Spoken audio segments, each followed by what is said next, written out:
they can't get jurisdiction at the United States Supreme Court because there's nothing for that court to review. In other words, could it have been an attempt to dead end us, to prevent the issue ever from getting a review from a court other than the Minnesota Supreme Court? I guess your viewers can ponder that for themselves. All right. Thank you, Jill Clark. Appreciate your time. And she is the plaintiff, I believe, in this lawsuit. As a voter, suing Secretary of State Mark Ritchie because he's not allowing you to vote, or well, what are the reasons you are suing Secretary of State Mark Ritchie in this case?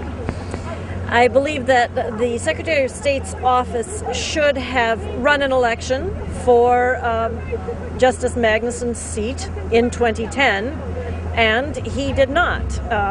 Basically obeyed a letter from the governor, Pawlenty, and did not put it on the ballot. And as a voter, I would like to know, first of all, have some sort of stability in the electoral process. So, for example, know what the terms are for elected officials and know that elections are going to be run. Now, the problem with what's been happening with the judicial elections for decades is that judges resign and then governors appoint. And this causes elections which should have been scheduled to be canceled. That's not a stable electoral situation. And as a voter, I am the poorer for it. So this was, I think, a good test case for this, and I hope that we prevail.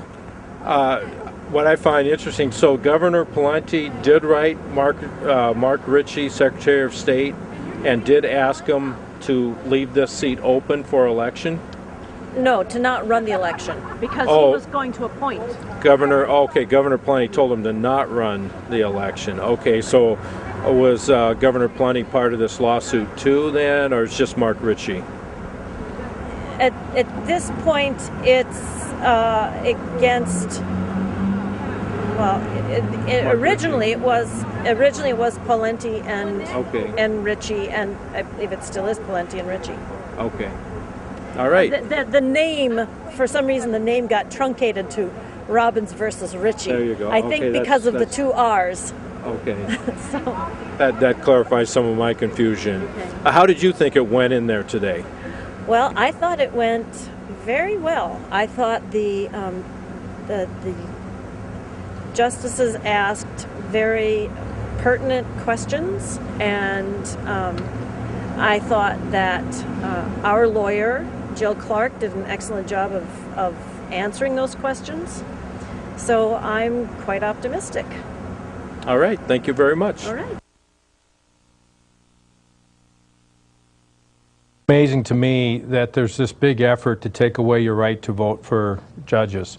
And right now that's a constitutional right we have, but a lot of games are being played. And don't ever give up your right to vote in any situation, and especially for our judiciary. And over all these years, the judiciary has, in my opinion, been dumbing down the electorate, dumbing down the people and in the education system so that they build this elite group of people that run your lives. And the only checks and balance system that we have that's working right now, or that can work, is the election process. The Board of Judicial Standards isn't doing their job. I mean, they're getting a lot of pressure. Yes, they're going after Judge Aldridge now, but it's still going to be a slap on the hand. And they're not even going after the real serious issues that Judge Aldridge has done. So we need to keep that right to vote. And Greg Wurzel and Jill Clark are people who are fighting for that right to vote and to keep that alive. And they're fighting for everybody's constitutional right in this lawsuit. Now, Greg has been a champion over the years and has been to the U.S. Supreme Court to give judges free speech rights, which, who figured that judges wouldn't have that? But they didn't have that, and they don't have it in Minnesota. And in Minnesota, they change the laws every time a decision gets made in the higher courts to say, yeah, the judiciary, you've been making these rules, and now your rules are to limit free speech, and you got elections, and you can't do that. And yet they keep doing it and keep trying to do it, and now they're coming up with a way to try to take away your right to vote with a constitutional amendment that judges would just be appointed and have retention elections, which are really not elections because you're only voting to approve or disapprove of a judge and then another one be appointed. That's not an election. That's not an election contest. So these are two stand-up people. I wanted you to see them, and Heather Robbins as a citizen coming in there saying, hey, I want my right to vote. I want to know what's going on, and I want to have a say in this. And so interesting interview. We'll let you know how that case comes. I was talking to Greg Wurzel. He said he's hoping a decision would be out by October 1st. Was also interesting was the mention, I think Jill Clark mentioned, that the Secretary of State is ordered to comply with the federal court order, and we have it in our statutes. But, you know, we've seen that our Secretary of State hasn't been too willing to follow the law themselves. And, of course, right now the current Attorney General is not supporting Greg Wurzel or Jill Clark in this situation. And they should be supporting our Constitution, but they're actually, in my opinion, not doing that. So I think we both need a new Secretary of State and a new Attorney General. All right, I have a video to show here. Minnesota State Fair, a man was tethered. Let's get that running. You keep the sound down while it's running, and I'll just talk through it. But this man was at the State Fair, and my understanding, he was off his medications, and somebody called 911. And from what I know, he was just sitting there on the bench. But here it's a cold weather. He's got his shirt off. You know, you see people in T-shirts around there, but most people are having a sweatshirt on. Don't really know what's going on. But what you see, eventually, he'll get grabbed from behind on the elbow, and he'll move his elbow away. He won't know who's grabbing him. And then what happens is they take him down, and in that process of taking him down, they accuse him of punching a police officer in the eye, and supposedly the police officer has a black eye, but you'll see that he really didn't have a chance to punch any. Now the police officer behind him, the man there in the kind of the white hair, he'll eventually grab his elbow. And what happens by him grabbing the elbow, I don't know if we don't know what was said in here, whether they told him he was under arrest or not. And also you see, you know, these officers are aware when people are taking pictures, so they'll kind of stand in the way, or other people will try to get in the way of the picture. But he'll get grabbed right there, and he'll move away, and you know, he doesn't have a chance to punch an officer. He's taken down and tased.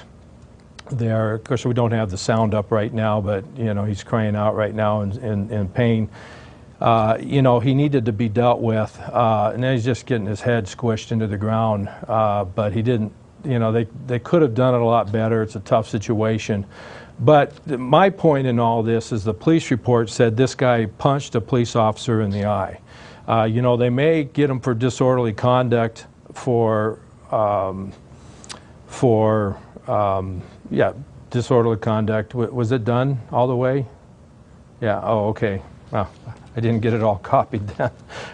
They may get him for disorderly conduct, but he didn't assault an officer in the eye, and he didn't know who was coming up behind him and grabbing him. But we went down to court to watch the court case, and what's interesting is that they certified him as being unable to stand trial on his own. He wasn't competent to stand trial, but 4 days before that, he was competent enough to, and there's legal differences here, but he was competent enough to put himself into civilly commit himself on his own, but he's not competent enough to stand trial. And that was determined later. And there's a big issue because if you put yourself in, you pay the bill, but you know, he's got criminal penalties on him. So they played a game with him, and really he is not competent to make that decision whether to civilly commit himself or not. But some of the games go on. Now I've had 3 friends put in psych wards who are mentally sane, and you know, we go down there, these people are telling the truth. What they told you is true, and you're putting them in for the truth. Well, it's too, there's a problem in our law enforcement in this area with civil commitments and stuff. Okay, we got to get to, I'm trying to time this as far as when my guests, we won't show that next video here because we're running out of time. But I just also say to let you know that we still got video. We'll show it next week again on the second fraud with what's going on in the federal courts and the attorneys relating to the Petters case and how the attorneys are just stealing all the money from the creditors. So with that said, we're just going to bring Chris Barden on right now and get him set up. And on the show, we usually like to do this with another video playing, but that's not going to work this time. Also, while he's getting set up here, seatbelt laws. There is no primary seatbelt law. It was not put into the revisor of statute, and if you got one of those seatbelt laws, which I believe is unconstitutional all the way to begin with, then that should be challenged just as being a law in of itself. But there is no primary seatbelt law. Go to neopopulism.org. Okay, neopopulism.org. You'll find out all about the case and how to get those. Those tickets are being dismissed left and right on this, and all the information is there to not how to beat the ticket. There's nothing to beat because there's no law there that they can pull you over as a primary offense. So neopopulism.org. All right, let's slide you over a little bit more here. Okay. Get the cords out of the way. And Thank you very much. Good. We got. Well, I'm here. This is Chris Barden, running for Attorney General. Thank you very much for having me. Yeah, it's good to have you here. Now, I mean, this is a big race that you've thrown your hat into the ring on. And the Attorney General's office has been held by one party for 40 years. Since 1971. 1971. Yeah. And that in my mind, is not a good deal at all. It's a very bad deal. I mean, our government is designed to be cleaned and refreshed by transitions of power. And 40 years is way too long. I mean, think of it if it was the White House, or if we'd had a governor of one party for 40 years. I mean, 8 years sounds like a long time. 12 is very long. 16, pretty outrageous. 20, unbelievable. And this is 40 years. 40 years, and there's got to be skeletons in the closet. And of course, you know, I've heard over, you know, the last, when I've been paying attention, 12 years, that even when Mike Hatch was in there was problem in the Attorney General's office. Now Lori Swanson, there's a whole lot of problems coming in there. And it just seems to me, the whole place needs to be cleaned out. But do you know, what kind of things have you gathered, and what kind of information have you gathered about what is going on in the Attorney General's office that is kind of pretty bad? Well, when people came to me and they asked me to run, one of the main reasons was to challenge and stop the federal health care law known as Obamacare. I'm a doctor and a lawyer. I've worked in hospitals and medical schools. I went back to law school, and I've taught that kind of law all over the nation.